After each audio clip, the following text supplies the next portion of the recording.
Didiri kayo. Ang kinagandahan sa kanya, okay, news, di ba? One day, makakulab natin doon. Today's the day na makikipagutang sa Uy, may brace.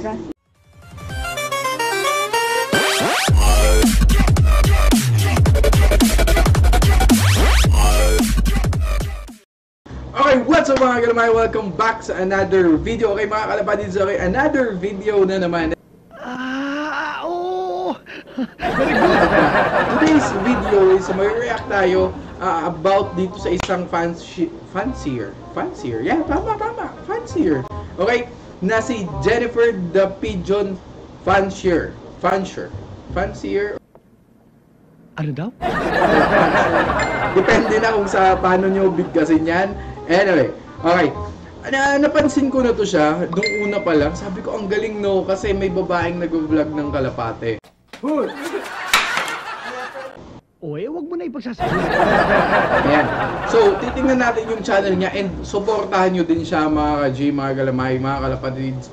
Jennifer the Pigeon Fancier. And comment down below kung sino yung nakakakilala talaga sa kanya ever since na nagsimula pa lang siya. Yung mga solid subscriber ni Jennifer. Comment down below kung solid talaga kayo. Okay, eto na. So, meron siyang 35.1k subscribers. Wow! Tingnan natin kung kailan niya ginawa itong ano.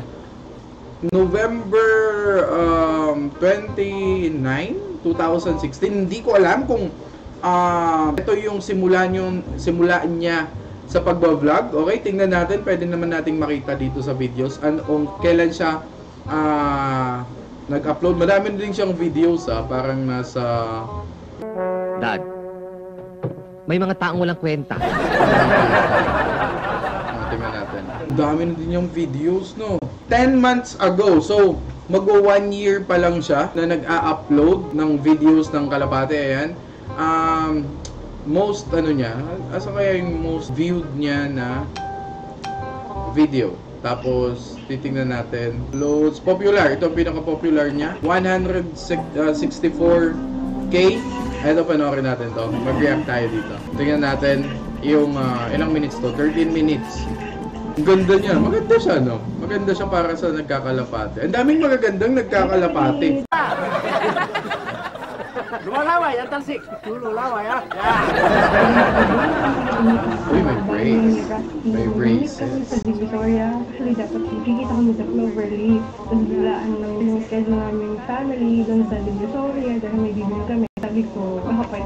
Ganyan ba talaga? I mean, ganyan ba talaga pag may brace? I mean, medyo nag-aalangan magsalita. I don't know. Hindi pa naman ako nagka-brace. Hindi pa nga ako nagpapa-postiso kasi may bungi ako dito. Diba? Huwag naman pakita. Baba mo pala yun.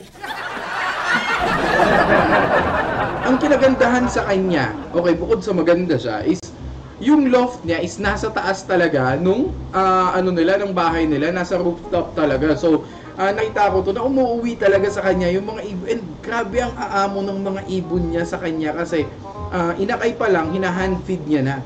Ganyan katsaga tong babaeng, hindi katulad, Jem, hanggang alaga lang talaga ako, hindi ko man lang matostos na ng malayo yung mga ibon ko. Anyway, pero okay naman sila, update sa ibon natin. Okay sila, inokondisyon ko lang yung katawan, then mag-start na tayo ng pag-breed nung mga kalapati natin. Kaya yun, pinapakain ko muna si Rusty. Painom din. Nare-ready ko na siya kasi paalis na rin kami na bed. So yun, good luck sa buyer. See you mamaya. Konting interview lang sa kanya. Inibenta niya yung kalapati niya, I think. Kasi ito nandito, nabili na si Rusty Red. Kalapati Girl Philippines. Kasama ko sa vlog ko pati yung pag-book. Punta namin sa Divisoria ng family ko. Alis na kami guys. Okay. Binenta niya ata. Talandi naman yung mga kalapati mo, girl. Girl, ang talandi naman yan.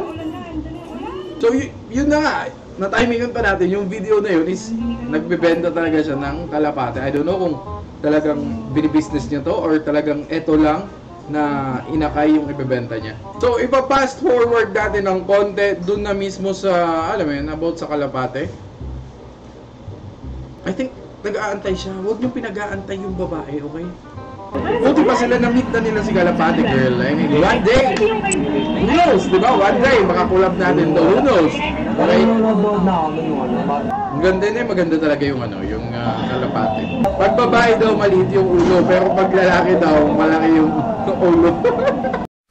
You stupid, ignorant son of a bitch, dumb bastard! Jesus Christ, I've met some dumb bastards in my time, but you outdo them all. Get over there! Ayan, nag-shake hands na sila and the deal is done and kuha na ng mga bata yung mga kalapate and yan, ito yung channel ni Kalapate Girl. And subscribe nyo, supportahan nyo sa mga mahilig magkalapate. Okay? And yan, comment down below kung sino yung mga vlogger na nagsisimula pa lang ang gusto mag-reaction video ako sa channel nila para matulungan naman natin kahit paano. And that's all for today, boys and girls. This is your boy, Gagang Boy. My name is Ivan Gitsaboli and peace out. If hindi ka pa subscribe, Welcome to my channel. make sure to subscribe kasi marami tayong videos na gagawin sa channel na to and peace. Let's go.